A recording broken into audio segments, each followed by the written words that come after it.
Well, well, well, punks. It's the moment you've all been waiting for. The moment where I get to wave around a copy of the Warhammer the Old World Rulebook, just like those aristocrats who've already had it for about 4 weeks. I had to beat up a fellow prole in the breadline to get this, but I've got it now, and I've played 3 games of Warhammer the Old World with my gang. Before I deliver the formidable verdict of posterity, I thought I'd tell you a little bit about those gang members. Well, first there's Viper. He's a lizardman player. He coats his army in smelly primer and dry brushes it all the way up to sunburst yellow. I was doing 180 on the Pacific coast when Viper rode up beside me and belted me in the face with a chain. I've respected him ever since. And then there's Mad Dog, a 25-stone demon player. He tables his opponents in 3 turns after 12 beers. Once, he got into a fight with 15 40k heads who tried to push him off one of the gaming tables at the local store. He floored them all with a series of screw pile drivers and Siberian suplexes. And don't let me tell you what he did to the Age of Sigmar players. Suffice to say, they sustained mortal wounds. And then there's Natasha. Born in Arizona, raised in Babylonia, she rides like a bat out of hell. She wears the tightest and the spikiest leathers I've ever seen. Natasha doesn't play Warhammer, but I gather she's amongst the 0.7% of female viewers of this channel. Anyway, these punks are rough, tough, and give and expect no quarter, and you shouldn't expect that either when you view this channel. Certain sections of opinion say that men like me should be positive, that we should wear artificial, flashy politician smiles on our faces and avoid collapsing into a vat of toxicity. Well, I say to those punks that this is a place of informed criticism, properly caveated, rational, constructive and democratic. There's no party line from Games Workshop here, I just call it how I see it. There are many other channels where you can go and hang out with the cool kids and be ultra positive. Or you can slink into the murky, smoky corner of the bar and have a beer and a cigarette with me. Well, old man, which one will you choose? So, a journey that began more than 4 years ago is finally at an end. Although, of course, the true journey, the journey into Warhammer the Old World, begins now. So, I've had a look at this rulebook and I have a great deal to say about it. And I've also played 3 games, so I'm not just going to be speaking from theory here, but some early initial impressions of what this game is like to actually play. So when I first managed to obtain this rulebook, which was made very difficult due to the really problematic distribution issues on launch, Games Workshop rather underestimated Warhammer Fantasy there again, there was more demand than they expected, was that this book is a thing of absolute beauty. Any old-school fantasy player that holds this in his hands will, I'm sure, think the same. It looks and feels really like the 6th, 7th and 8th ed rulebook. God, man, it even smells similar as well. It's got, as I say, lovely cover art, nice internal art, although much of that is reused from previous editions, and is beautifully, clearly laid out with a nice focus on the lore, including mentions of some of those PDF legacy armies as well. I haven't just gone and scrubbed them out, which I thought was a nice touch. And very, very clear kind of diagrams, mostly clear kinds of text, with some kind of exceptions, which I might allude to later. The electronic version of the rulebook, which I also have, is also very nice and has lots of kind of internal linkage, and so is probably better kind of referenced than the 8th edition rulebook was before. The same goes for the Forces of Fantasy and the Ravening Hordes. I only have the electronic versions of those because I still, owing to these distribution issues, don't have the hard copies. Now, before I give you some of my sort of initial thoughts about this game, and I should say these are initial thoughts, I'm probably going to need 25, maybe even 50 games to really be able to solidly compare this with 8th edition and previous editions. I thought I'd just say a little bit about what happened in my 3 games with, as I say, some of these dudes from my gaming group. So I brought 2 lists, both Warriors of Chaos. The first was what you might call a much more polite kind of conventional list. I had 40 Marauders, led by a Chaos Sorcerer with the Infernal Puppet, which I think is going to become a meta magic item for Warriors of Chaos. We'll see if I'm wrong there.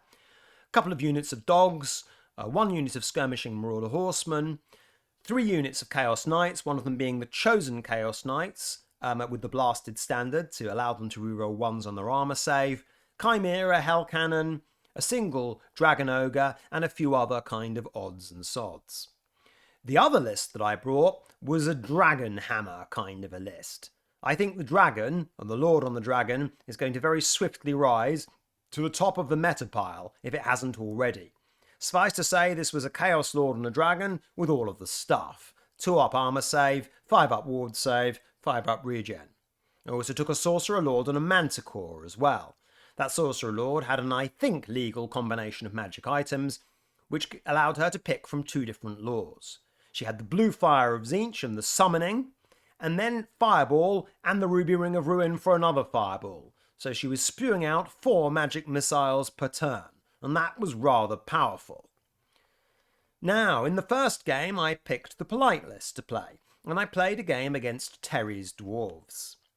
Now, Terry had perhaps been doing a little bit more thorough research into these lists than I had, and picked a list that I think was much more adapted to Warhammer the Old World than my Polite list was.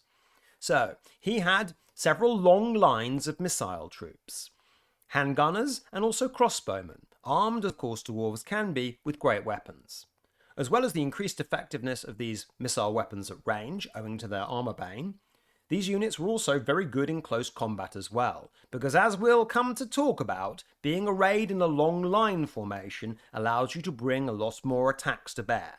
So he was chewing through quite a lot of my units at range, and then what was left of them were being dispatched in hand-to-hand combat. He also had a unit of Ironbreakers that he deployed in a more conventional ranked-up kind of formation. These guys were really tough.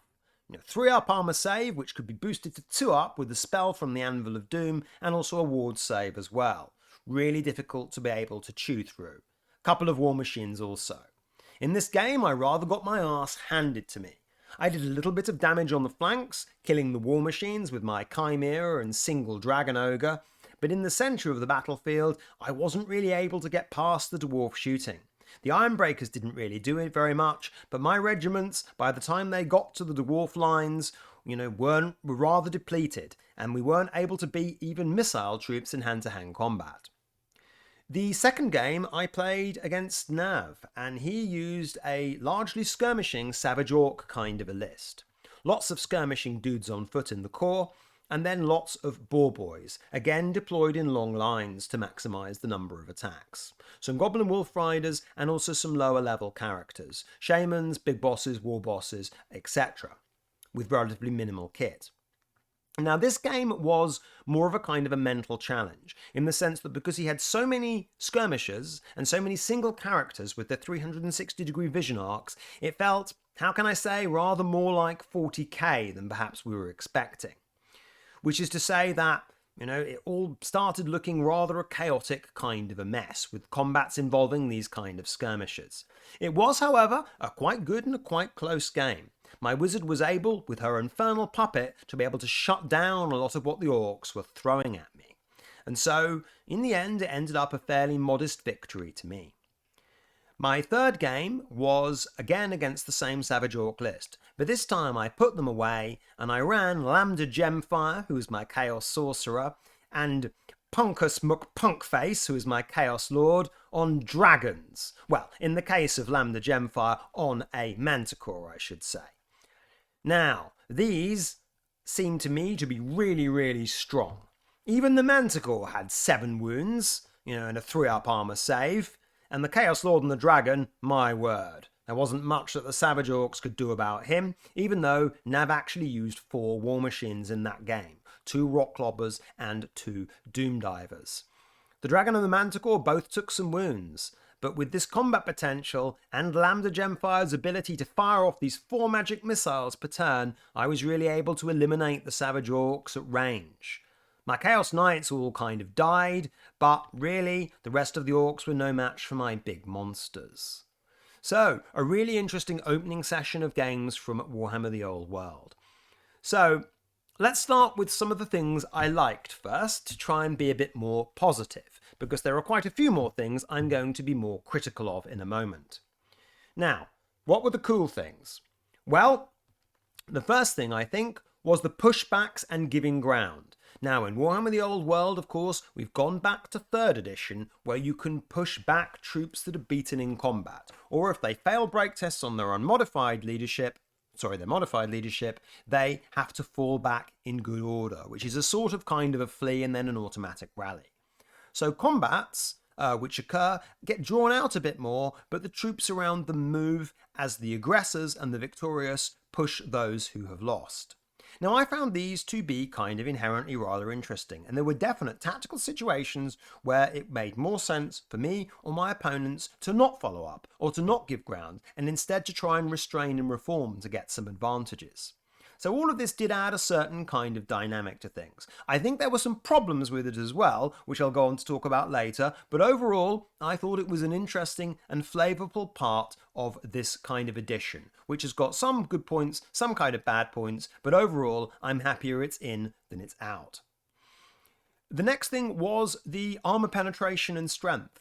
Now, that was a really, really big issue, because some things, like the Chimera, had really big strength but really rubbish armour penetration, and that made some of the interactions with troops really quite different from what you might expect. And that really, I think, just slightly changed up the whole kind of rock, paper, scissors kind of dynamic that you saw. The dwarves had a lot of armour penetration in their list, and that was one of the reasons why they were able to cut down my generally very heavily armoured Chaos lists quite easily. Now, there were some other things I think I really liked. There was the greater strictness on who can see what.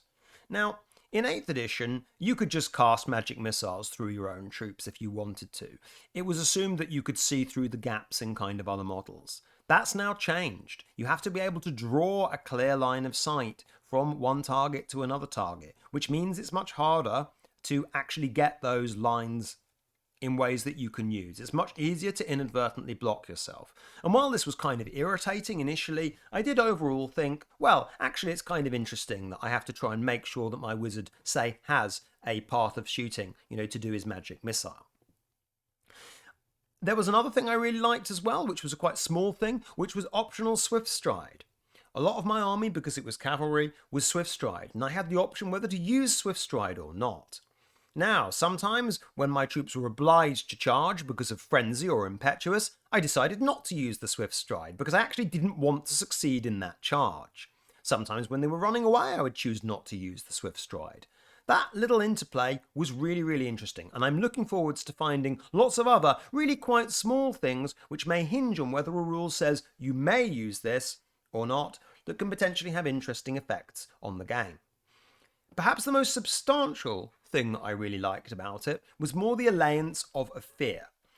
Now, I was afraid that this might turn into Grindhammer, which is to say, because all of the units have got this innate kind of form of steadfast, that combats would go on a really long time and turn into a kind of push-a-thon. Generally, this just didn't seem to be as bad a problem as I thought. And I think the reason was because there was one little sort of exception to that rule that Games Workshop didn't actually talk about when they put out the rules announcement, which is that if you have more than double the unit strength of your opponent doesn't get to fall back in good order. He just simply tests on his modified leadership, and if he fails, he runs.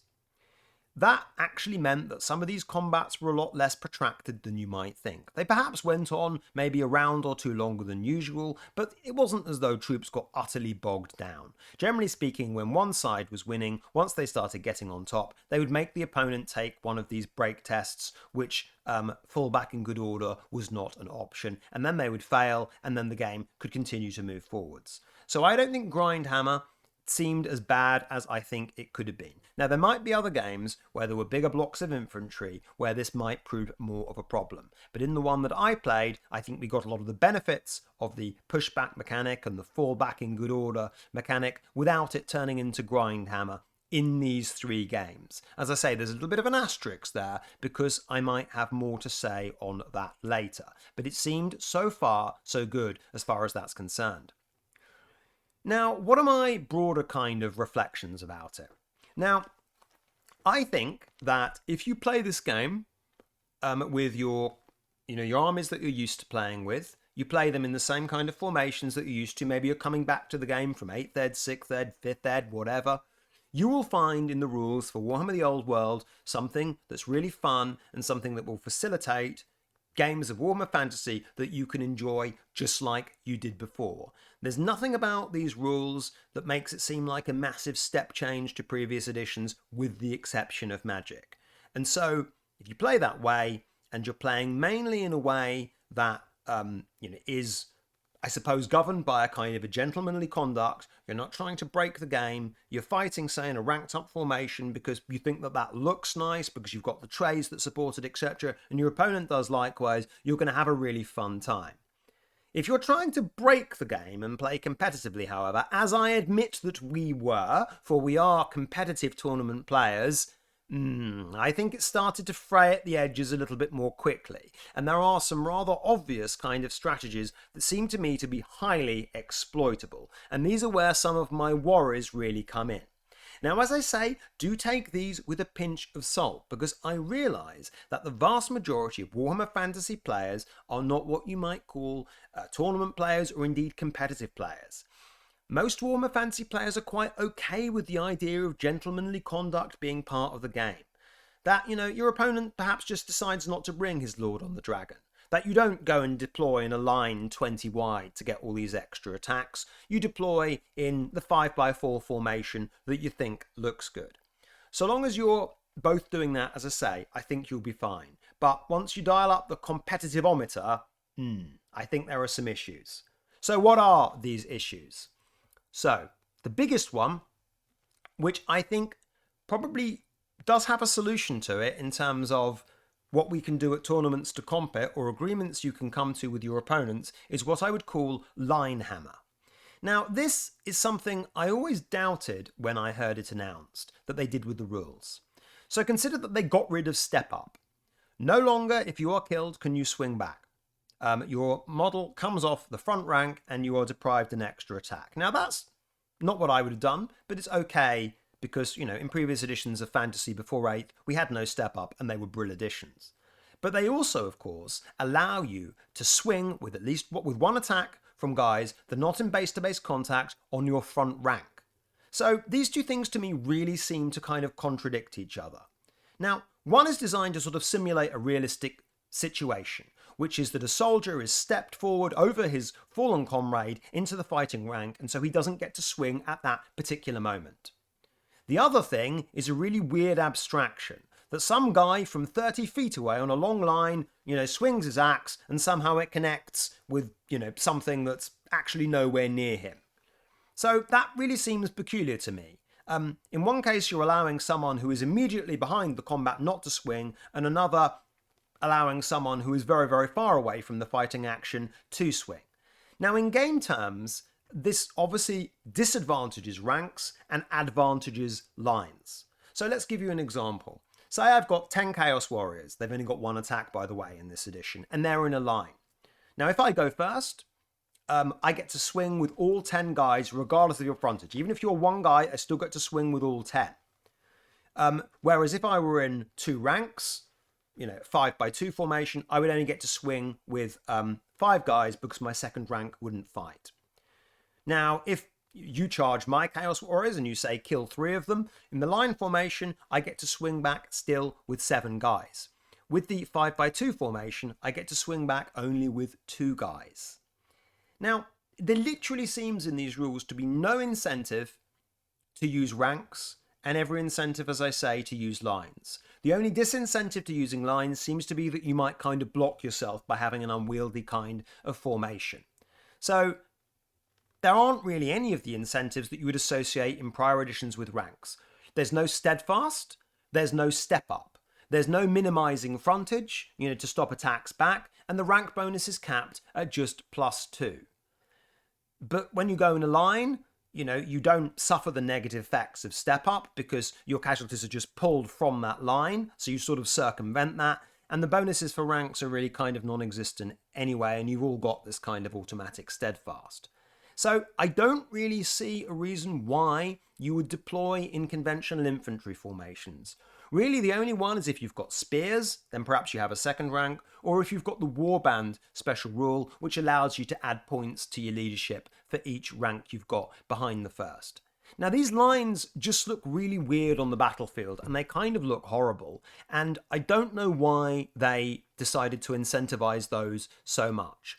I really think it was a dreadful mistake to get rid of base to base as far as fighting was concerned. Given that they were getting rid of step up and you were going to be deducting, say, attacks from the kind of front rank, given that base to base does matter, for example, with swinging at things like characters, why didn't they just use base to base with conventional kind of fighting rather than having this weird kind of hurly-burly sort of mess of confusion where a guy, swinging an axe from 30 feet away gets to harm someone in close combat?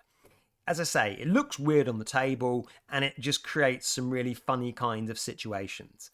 I think I'm going to make a little video to exemplify this kind of line hammer phenomenon later, where, you've got, say, 20 archers firing at some knights coming at them, a few knights get into them, and then suddenly all 20 archers actually just hack at the knights, even though the knights are nowhere near them.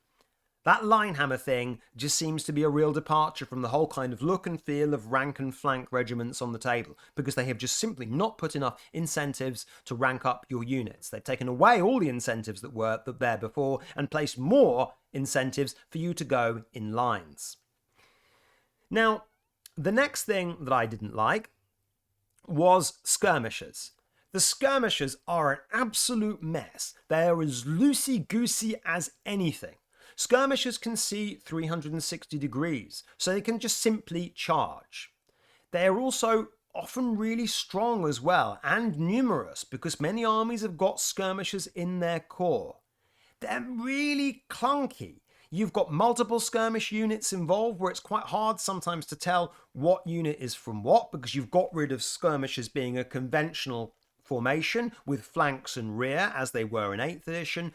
And skirmishers don't need to wheel to, say, connect with charges. Each guy just kind of runs in. And you can have situations where skirmish units are sort of half in and half out of combats. You can see here that, there's one of my games here against the Orcs where this is what it kind of looked like at the end. And you can see it kind of just turned into a mess with just big vomit-like blob of savage orcs and lots of other single model heroes who counter skirmishers, whether mounted or on foot, with their 360-degree vision arcs. Now, I don't necessarily have anything against skirmishers, but when you have so many of them and you have skirmishers in core, it starts to look more like 40k and not really like fantasy, because who can see what doesn't matter anymore when you have 360-degree arcs of sight. So, I can't help thinking that the metagame might shift in competitive play towards single models with 360-degree arcs of vision, skirmishers with that 360-degree arc of vision, and long line formations. None of those things look nice on the table or feel like Warhammer Fantasy, so I think they rather mucked up those kind of rules. I wish they'd just simply used the skirmish rules from 8th edition, and that we hadn't have got rid of some of these incentives to form up in ranks. The most foolish of those changes, in my opinion, was abolishing base to base. Given that they kept base to base for quite a few other things, I don't know what they gained other than creating this line hammer nonsense. Now with moving is of course much more restricted than it used to be. Now, for those who prefer older editions of Warhammer Fantasy from 8th, you might quite like this. Troops don't move around as much in older editions, they don't charge as far, doing manoeuvres on the battlefield is more complicated. It's all a little bit more static than in 8th edition, where you've got things like swift reforms, you've got longer bomb charges, you've got free turns on the spot for single models. All of these things actually kind of rather abbreviated games of 8th edition and made them sort of a bit faster and a little bit more fluid in their nature. Now, that's not necessarily something that's to everyone's taste. Now, in this game, while you've got complete liberalism with these sort of skirmishers and single characters who can kind of pretty much just go wherever they like, when you're in a formation, or you're indeed a single model that's not a skirmisher, it all gets very clunky. So even a flyer, for example, if a flyer marches, he has to kind of wheel in the air, and that's kind of quite hard to measure when you're sort of hopping over the enemy.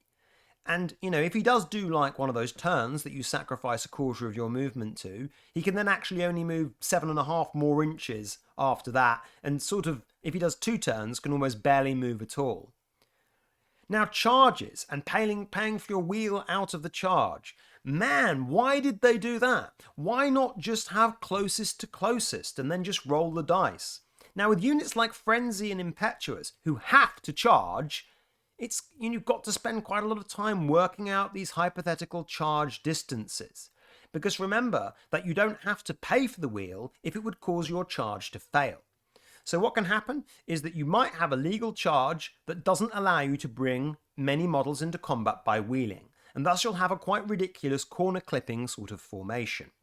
You might be obliged to charge a frenzied or an impetuous unit based on you being able to get that corner clip, and then roll a little bit higher when you actually come to actually get your charge, because the maximum declarable charge and the rolls that you get are actually different. And cavalry, for example, can actually go quite a lot further than the maximum declarable charge.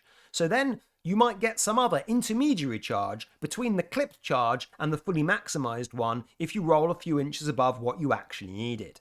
Now, all of this is just so complicated compared to closest to closest. I don't know who thought of this, or why we're not using this very easy, very convenient quality of life fix that we had in 8th edition. I don't see what the advantage is to paying for your wheel out of charging, apart from a nod to sort of traditional editions of Warhammer Fantasy where you did that before.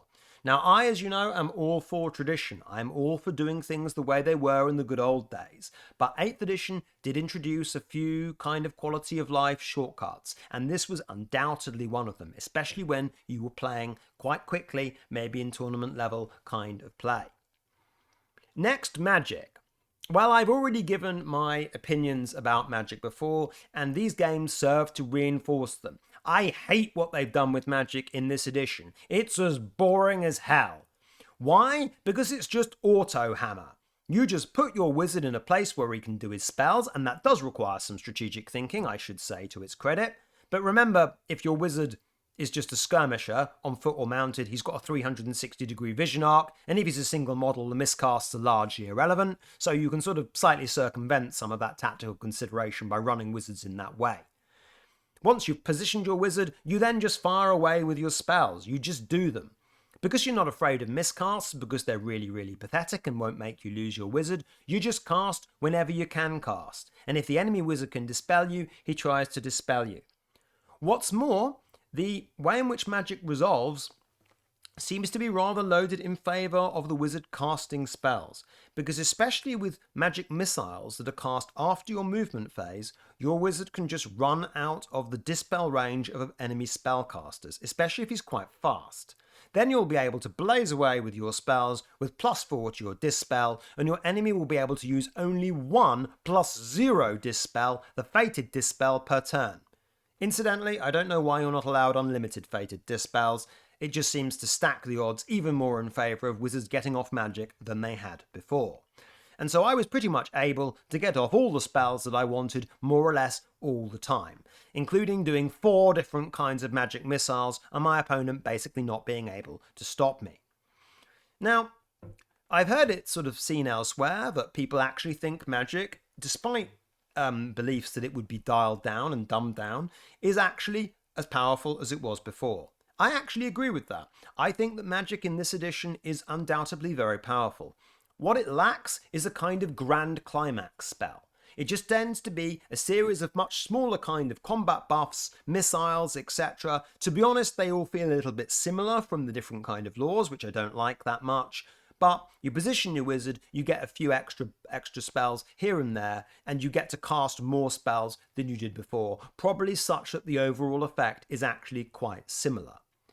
Now, I think that if you were going to dial back the magic from 8th edition, which I know a lot of people wanted, I'm not sure this is really the way perhaps you would have done this. The wizards are maybe as influential as they were, but just in a more gradualist kind of way, that there's not the real kind of unit-killing spell there.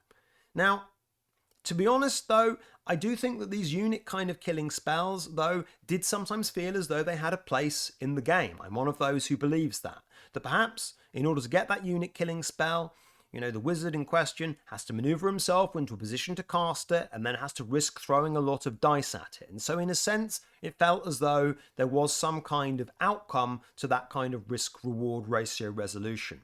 Whereas if you're just sort of sitting and sniping at kind of range, then It doesn't feel as though you're risking things in the same kind of way.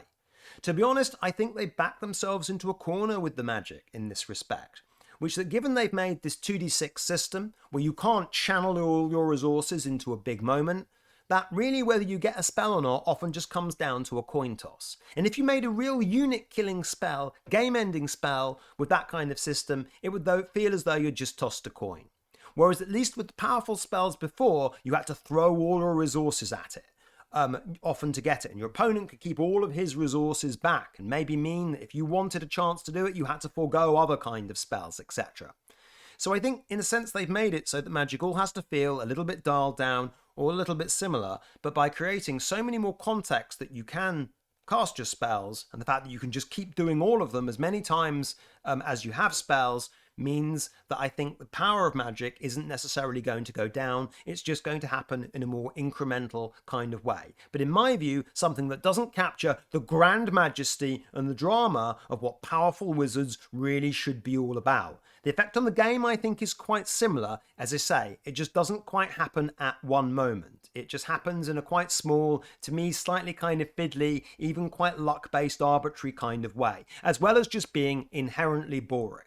Because spells where you just roll 2d6 to try and beat a number, and the other guy rolls 2d6 to try and beat you, might as well be abilities that you use in a start of turn phase. It's all just 2d6 and trying to get above or trying to get below a number. The spells didn't feel distinct, they felt the same as other kinds of abilities. I think it was a really bad mistake to change the 8th edition Magic system. The effect on the game of Magic, as I say, is still quite considerable, so fans of Magic should be pleased with that.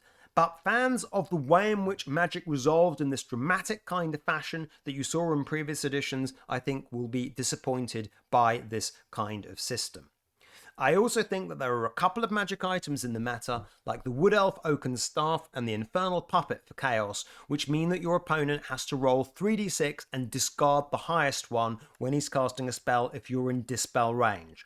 Those are so good, they are so powerful because they deduct perhaps the equivalent of 2 or 3 from the dice rolls, and then you're still dispelling at full level as well.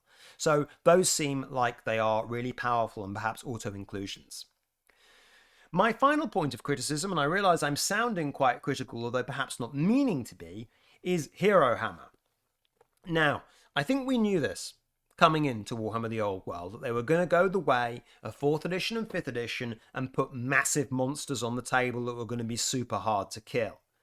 Now, the High Elf Dragon and the Chaos Dragon, 10 wounds, 2+ armor save, 5+ ward save, 5+ regen. They're pretty hard to stop. They've got so many things going in their favour. War Machines don't do as much damage as they used to. That's obviously one. They've got so many more wounds than they had before. That's another. I mean, it really seems as though it's unlikely that anyone's going to kill them. Another thing that really counts in their favour is this. So, if the dragon goes into combat with something, and they give ground in the enemy turn, the dragon may choose to simply not follow up, and simply turn on the spot if he passes the leadership test. And then you'll get your turn next, and then he can ram something else. Because of that, because of the ability to turn round in the enemy turn, and that being now something that I think is going to be something you can really play for, rather than just sort of have coincidentally happen, which was the case in 8th edition, that's going to have a very big effect on monsters being able to go through series of combats. I fully expect some of these dragons to be able to be fighting, say, 4 different units in the course of the game. So, as well as being really hard to kill, I think they're going to have a really strong effect in being able to get where they want to get to, when they get to, because of this ability to restrain when the enemy gives ground or falls back in good order. So I fully expect these dragons to be super, super dominant on gaming tables, and I can't really see a counter to them apart from another dragon. Again, like the lines, I think that these are things that you can either decide with your opponent to perhaps dial back, or that we perhaps might be able to affect through kind of comping. But these do seem like really, really powerful kind of broken mechanics. And I think that the hero on the dragon in Warhammer the Old World feels as strong as a super OP character did in 4th edition, perhaps just with inherently less kind of variety, because most of the kind of magic items and buffs do similar things compared to what they did in fantasy in those days. So I do think any battle reports or battles that you put a dragon in are probably going to turn into something a little bit kind of boring and depressing rather quickly, I'm afraid. I think they are massively overpowered. So those, as I say, are my initial kind of impressions. I don't want to be too negative about some of those things. I think that the rules about lines, the rules about skirmishing, the hero hammer and the dragon hammer are things that you can either agree with your opponent to potentially change or dial down, or tournament organisers, and I include myself in this, can potentially change ourselves to prevent them, perhaps dominating the game a little bit too much. But I reiterate that if you are not a competitive player, that you're someone who's coming back into fantasy, want an excuse to dust your toys out and sally them into the old world, you will find that this rule set absolutely supports you in doing so. It's not because it's better than the previous rule sets. I don't think that it is, although we'll come on perhaps to solidify that opinion and hopefully challenge it in the weeks and months to come. But it is still Warhammer Fantasy, and it will still provide fantastic kind of games. I think it's perhaps just up to the community to decide how to work out perhaps the meta game and potentially control some of the more abusable elements with it that have come into the picture. So I think that's really, to be honest, where I'd like to leave it. I really enjoyed my opening games of Warhammer the Old World. It wasn't like 8th edition. It was, and I know some other people have already said this before, it felt a little bit more like 6th edition, in the way that the movement felt kind of slower and a bit kind of clunkier. Things resolved themselves more slowly. I think the game was more slightly more cumbersome to play, maybe cumbersome in a good way if you like things like the pushbacks, etc. And as I say, I think some of them are quite good. It didn't feel as I say, fluid as 8th edition did. But I have to remember, I am looking at it primarily from a guy who loves 8th edition's perspective and who really likes the 9th Age. That might not be the perspective of many of you on this channel. If you love 6th edition, or you love earlier editions, I think you'll like Warhammer the Old World perhaps a little bit more off the bat than someone who is in the kind of 8th edition category, who's probably going to have to kind of learn to get used to some new flavours on his palate.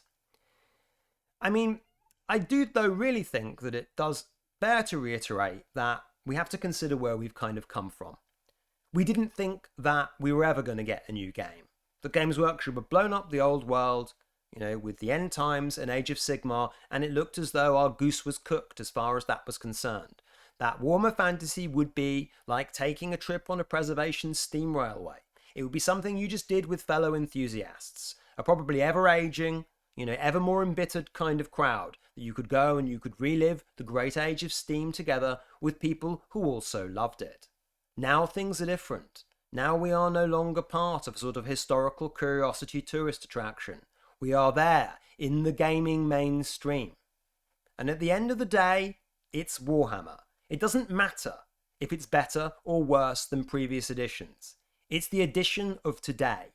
And if you're coming back, you're going to find the game that you love. And if you are a competitive player, you're going to find something that you can really enjoy, even though you intend to abuse the hell out of it. At the end of the day, folks, this is the real game. This is Warhammer Fantasy. This is the game that we've played for so long, and we've waited for ages to come back. And maybe, very soon, it will become another game that perhaps becomes the secondary one. Perhaps becomes something rather more obscure. What's that game called again? That one in the grim, dark, unrelenting universe of Total War? I haven't really heard about that before. No. You know what this game is? It's not Warhammer the Old World. It's not even Warhammer Fantasy. It's Warhammer.